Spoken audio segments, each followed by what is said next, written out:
తమ రావడం అనేది మాకు చాలా లీగల్ కోర్టుకి మా స్పోర్ట్స్ యూనిట్కి చాలా అభినవ సంబంధాలు. గతంలో కూడా చాలా కార్యక్రమాలు చేయడం జరిగింది. ఈ కార్యక్రమానికి చేసిన గౌరవనీయ సివిల్ స్పోర్ట్స్ స్కూల్ అనేది అక్కింపేటలో స్టార్ట్ చేయబడ్డారు స్టార్టింగ్లో తెలంగాణ గవర్నమెంట్. తర్వాత Karimnagar. This is the third. Morning evening sports activity ఉంటాయి. మరి అకాడమీ మాత్రం 9:30 నుంచి మరి 3:30 వరకు ఉంటుంది. మీరు మరి 12:30 to 1:30 1 అవర్ లంచ్ ఉంటుంది. మళ్ళీ ఈవినింగ్ కూడా స్పెషల్ క్లాసెస్ జరుగుతుంది.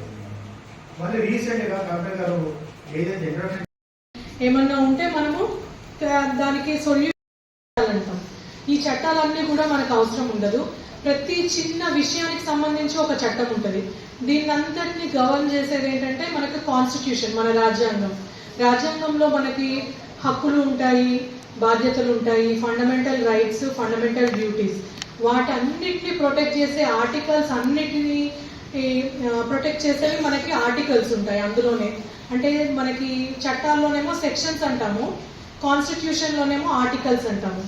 ఈ ఆర్టికల్స్లో ఉన్న ప్రతి విషయాన్ని కవర్ చేస్తూ ఒక్కొక్క చట్టం అనేది లెజిస్లేటర్స్ ఫామ్ చేయడం జరిగింది. వీటిలో బేసిక్గా మనకి క్రిమినల్ చట్టాలు ఉంటాయి, సివిల్ చట్టాలు ఉంటాయి. అంటే క్రిమినల్ చట్టాలంటే నేరాలకు సంబంధించినవి, సివిల్ చట్టాలంటే భూ వివాదాలు, ఇతర వివాదాలకు సంబంధించినవి. అలాగే ఫ్యామిలీ కోర్టుకు సంబంధించి ఫ్యామిలీ చట్టాలు ఉంటాయి. అండ్ చెక్ బౌన్స్ కేసెస్కి దానికి ఒక సపరేట్ చట్టం. అట్లాగా ప్రతి దానికి ఒక సపరేట్ చట్టం అనేది ఉంటుంది. ఇప్పుడు మీరు అందరూ కూడా ఇక్కడ చదువుకునే పిల్లలందరూ 15 ఆర్ మ్యాక్సిమం 16 ఇయర్స్ లోపు ఉన్న పిల్లలు. సో చట్ట ప్రకారము 18 ఇయర్స్ లోపు ఉన్న పిల్లలందరినీ కూడా మేము చిల్డ్రన్ అనే అంటాము, చైల్డ్. సో ఏ యాక్ట్ చూసినా కానీ child, any person who is under the age of 18 years is a child. So ఆ చైల్డ్ పైన ఎలాంటి నేరాలు జరగకూడదు అనేది చట్టం యొక్క ముఖ్య ఉద్దేశం.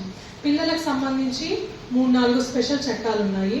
ఒకటి ఫస్ట్ ఇంపార్టెంట్ చట్టం ఏంటంటే POCSO act, protection of child against sexual offences act. అంటే చిన్న 18 సంవత్సరాల లోపు పిల్లలు, ఆడపిల్లలు కానీ మగపిల్లలు కానీ, వాళ్ళపైన ఎట్లాంటి లైంగిక వేధింపులకి గురి చేయకూడదు. అట్లా చేసిన వాళ్ళు చిన్న పిల్లలైనా సరే వాళ్ళని కూడా నేరస్తులుగానే పరిగణించబడుతుంది. అమ్మాయిలైనా అబ్బాయిలైనా సరే తల్లిదండ్రులు కూడా వాళ్ళని ప్రైవేట్ పార్ట్స్లో ముట్టుకోకూడదు, వాళ్ళతో అసభ్యకరంగా బిహేవ్ చేయకూడదు. జనరల్గా ఈ పోక్సో యాక్ట్లో మనము ఎవరైతే అఫెండర్స్ అంటే నేరస్తులు లేదా ముద్దాయిలు ఉంటారో వాళ్ళు ఎవరో బయట వ్యక్తులు ఉండరు.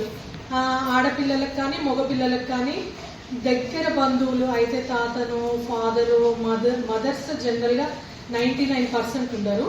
ఫాదర్ కానీ, గ్రాండ్ ఫాదర్ కానీ, లేకపోతే బ్రదర్స్ కానీ, ఇట్లాంటి వాళ్ళు, లేకపోతే దగ్గర చుట్టాలు, బాబాయిలు, ఇలాంటి వాళ్ళే ఉంటారు. లేదా మీరు ఏమైనా షాప్స్కి వెళ్తే అక్కడ షాప్ కీపర్స్ కానీ ఇట్లాంటి వాళ్ళు మీకు తెలియకుండానే మిమ్మల్ని ముట్టుకోకూడని ప్రదేశాల్లో ముట్టుకో ఉంటారనమాట.